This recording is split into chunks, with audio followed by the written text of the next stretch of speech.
Hi friends, welcome to yellow rice cooking channel. நம்ம இன்றைக்கி என்ன பார்க்க போகிறோன்னா, கோதுமை மாவு வச்சு ஒரு சிம்பிளான ஈவினிங் ஸ்நாக்ஸ் தான். வாங்க என் ஸ்டைலில் எப்படி செய்யுதுன்னு பார்க்கலாம்.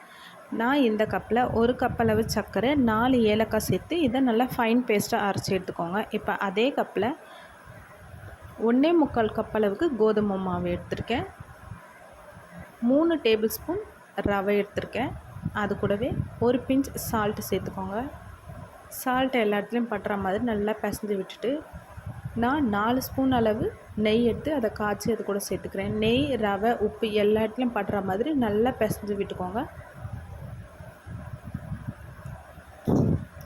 இப்போது அரைச்சி எடுத்து வச்சுருக்கல சர்க்கரையை அதை கொஞ்சம் கொஞ்சமாக சேர்த்து, உங்களுக்கு எவ்வளோ ஸ்வீட் வேணுமோ அந்தளவுக்கு கொஞ்சம் கொஞ்சமாக சேர்த்து பிசைஞ்சு விட்டுக்கோங்க. இப்போ சர்க்கரை மாவில் எல்லா இடத்துலையும் படுற மாதிரி பிசைஞ்சிட்டு கொஞ்சமாக தண்ணி விட்டு பிசைஞ்சுக்கோங்க. தண்ணி உடனே நிறைய ஊற்றிடாதீங்க, ஏன்னா சர்க்கரையில் கொஞ்சம் தண்ணி பட்டாலும் அப்படியே மெல்ட் ஆகும். அதனால் பார்த்து கொஞ்சம் கொஞ்சமாக, சப்பாத்தி மாவு பதத்துக்கு இல்லாமல் இன்னும் நல்லா டைட்டாக பிசைஞ்சுக்கோங்க. ஏன்னா நிறைய தண்ணி விட்டு பிசைஞ்சிட்டா எண்ணெய் நிறைய குடிக்கும். இப்போ பிசைஞ்சிட்டு அதை எடுத்து சப்பாத்தி கல்லை வச்சு நல்லா தேய்ன்னு தேய்ச்சிக்கோங்க. நமக்கு எந்த ஷேப் பிடிக்குமோ அந்த ஷேப்பில் பண்ணிக்கோங்க. நான் 3 ஷேப்பில் பண்ணியிருக்கேன். உங்களுக்கு எது பிடிக்குமோ அந்த மாதிரி பண்ணிக்கலாம். இல்லை ரவுண்டாக வேணும்னா கூட நீங்கள் அந்த மாதிரி பண்ணிக்கலாம். இப்போ முதல்ல இதை ரெக்டாங்கிள் ஷேப்பில் தான் நான் பண்ண போகிறேன். கத்தியில் எண்ணெய் தடவிட்டு கொஞ்சம் கொஞ்சமாக எப்படி கட் பண்ணிங்கன்னா கத்தியில் ஒட்டாமல் வரும். 2 ஓரத்தையும் அந்த கல்லிலே வச்சு தட்டினீங்கன்னா அழகான ரெக்டாங்கிள் ஷேப் வந்துடும்.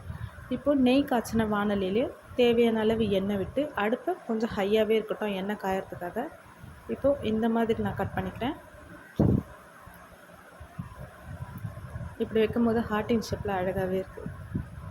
உங்களுக்கு எந்த ஷேப் பிடிக்குமோ அந்த ஷேப்பில் கட் பண்ணிக்கோங்க. எண்ணெய் காஞ்சதும் அடுப்பை ஸ்லோ ஃப்ளேமில் வச்சுட்டு, கை பார்த்து பத்திரம். எண்ணெயில் போடும்போது கிட்டக்க போடாமல் கொஞ்சம் கையை தூரமாக வச்சு போட்டுக்கோங்க. போட்ட உடனே கரண்டி விட்டு கிண்டாமல் ஒரு 3 நிமிஷம் கழித்து அப்படி இப்படி திருப்பி விட்டுக்கோங்க.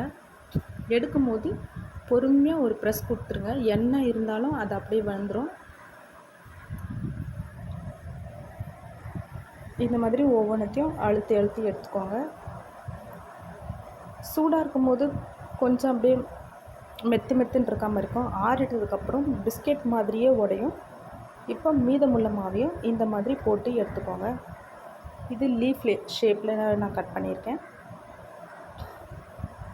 ஸ்கொயர் ஷேப்லேயும் கட் பண்ணியிருக்கேன். அதையும் போட்டு பொரிச்சு எடுத்துக்கிறேன். அவ்வளோதாங்க, நம்மளோட அட்டகாசமான கோதுமை பிஸ்கெட் ரெடி. சேனல் பிடிச்சிருந்தால் லைக் பண்ணுங்கள், ஷேர் பண்ணுங்கள், கமெண்ட் பண்ணுங்கள், சப்ஸ்கிரைப் பண்ண மறந்துடாதீங்க. தேங்க்யூ.